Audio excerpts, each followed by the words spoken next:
Hey, hey, hey, hey. Salut tout le monde. Aujourd'hui je vous retrouve pour une nouvelle vidéo. Et cette fois ce sera une chronique littéraire. Voilà.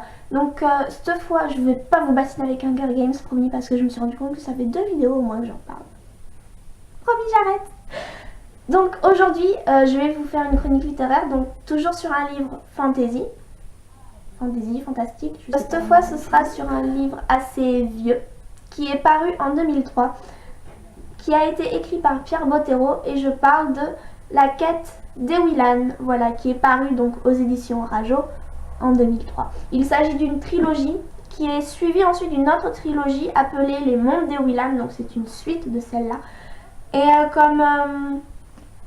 je dirais comme complément, vous avez une autre trilogie qui s'appelle Le Pack des Macombres, qui lui s'intéresse spécifiquement au passé d'un des personnages secondaires. Mais je ne vais pas vous en dire plus.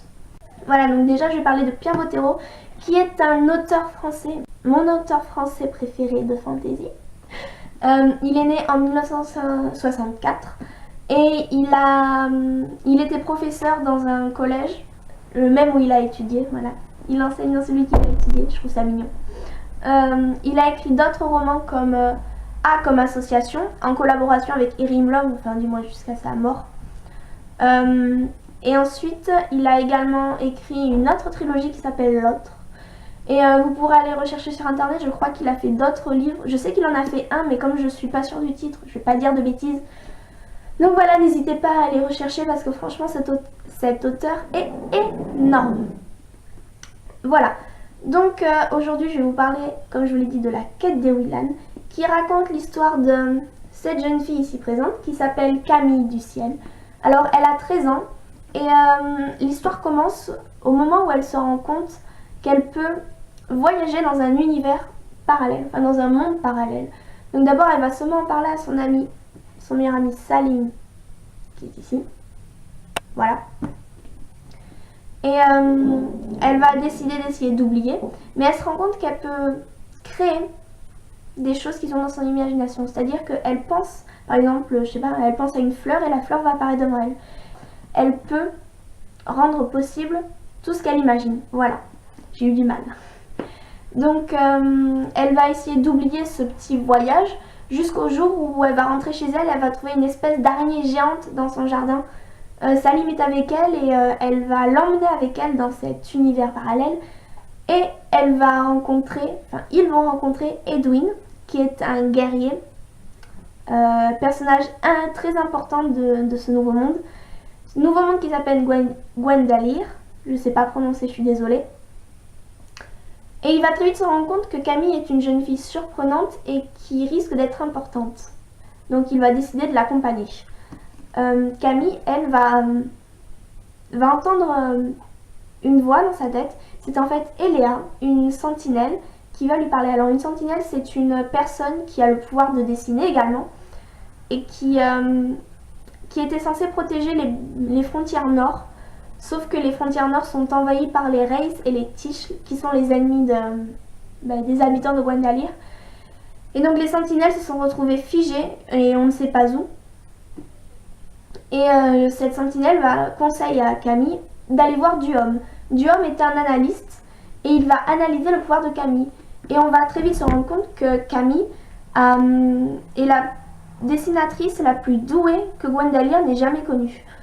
Donc Duhomme décide de partir avec eux et Edwin. Entre temps, il y a Bjorn, un chevalier, qui les a rejoints. Il a décidé de les accompagner dans leur quête. Et donc ils vont voyager ensemble. Camille va découvrir, elle, qui sont ses véritables parents, qui sont Elicia et Atlan, 2 sentinelles également. Et elle va découvrir qu'elle a un frère, Akiro, qui est resté dans l'autre monde, qui n'a pas encore découvert son pouvoir. Donc, durant ce premier tome, l'intérêt, enfin je dirais que la quête, c'est que Ewilan réussisse à retrouver son grand frère en faisant le grand pas, c'est-à-dire passer d'un monde à l'autre, ce que peu de dessinateurs sont capables de faire, afin qu'ils puissent libérer les sentinelles, car les Tish, après avoir enfermé les sentinelles, ont placé un espèce de verrou dans l'imagination qui s'appelle les spires, Et aucun dessinateur ne peut créer un dessin sans y ressentir une certaine difficulté. Seule Camille a la facilité de pouvoir venir et créer son dessin comme elle l'entend. On va également rencontrer un personnage secondaire, Elana, mais on n'en sait pas plus à la fin du premier tome sur elle, on en apprendra plus dans le second. Donc voilà, c'est un premier tome très intéressant. Disons que dès la deuxième page, Ewilan, donc Camille, nous entraîne dans son univers, c'est-à-dire que dès la deuxième page, elle voyage dans l'autre monde. Et ce que je trouve très intéressant, c'est qu'on est tout de suite plongé comme elle, on ne sait pas si elle rêve, on ne sait pas si c'est vrai, on ne sait rien du tout, jusqu'à ce que on voit que vraiment ce monde existe et qu'elle en fait partie. Dans ce premier tome, on voit que les personnages évoluent déjà. Entre le moment où Camille voyage dans l'un et l'autre monde, on voit qu'elle a grandi en maturité, ainsi que Salim, son meilleur ami. Et c'est ce que je trouve très intéressant, c'est que les personnages évoluent très rapidement, ce qui est tout à fait normal à leur âge. Je veux dire, quand on a 13-14 ans, on évolue beaucoup plus rapidement qu'avant ou après, et surtout avec tout ce qu'ils vivent. On rencontre également des personnages très intéressants par leur rôle et par leur personnalité. Je parle surtout d'Edwin, de Duhomme, de Bjorn. Il y a également un autre personnage dont on ne parle pas, mais qui va se révéler au fur et à mesure des tomes. Donc voilà, j'apprécie énormément cette série pour ça, c'est-à-dire que dès les premières pages, l'auteur il nous entraîne, on se pose plein de questions, on cherche pas. C'est comme si on avait toujours été dans le livre au final. On n'a pas l'impression d'ouvrir un nouveau livre, on a vraiment l'impression de retrouver, pas des vieux potes, mais presque quoi. Donc voilà.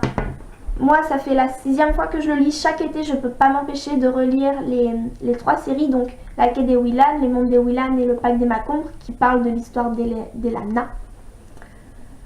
Donc voilà, c'est vraiment un livre super que je recommande.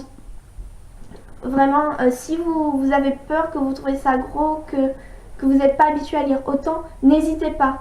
Au pire du pire, si vous finissez le livre et que vous sentez pas prêt pour tout lire, vous pouvez vous arrêter qu'à une seule trilogie, vous n'êtes pas obligé de tout lire.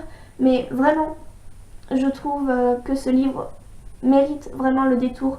Il est super bien écrit, c'est super facile à lire et c'est très rapide également à lire. Moi je l'ai dévoré cette nuit, j'arrivais pas à dormir à cause de l'orage. Je l'ai dévoré en 2 heures, 2 heures et demie. Je suis vraiment fan de ce livre et là je vais pas pouvoir attendre demain, je crois que je vais aller directement aujourd'hui à la médiathèque me chercher le tome 2 parce que je vais pas survivre. Voilà. En plus c'est super bien écrit.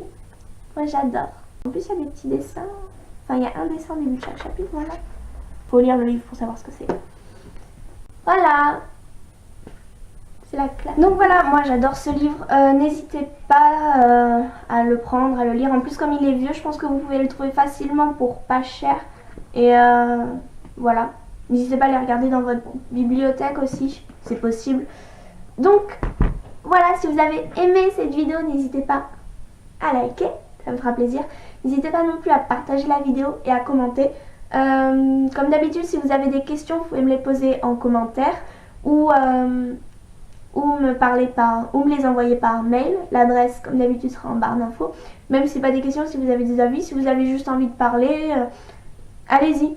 Je sais que j'ai correspondu pendant un moment avec une personne qui suit mes vidéos. D'ailleurs, je te passe le coucou, Jérémy, si tu regardes. Donc voilà, ça me fait vraiment super plaisir de parler avec vous. Donc n'hésitez pas, franchement. En plus, j'ai jamais mangé personne. Enfin, pas encore. Donc voilà, n'hésitez pas, ça me fait super plaisir. Donc voilà, si vous avez aimé la vidéo, partagez, aimez, commentez. Et abonnez-vous si vous voulez suivre pour ne pas rater la prochaine vidéo.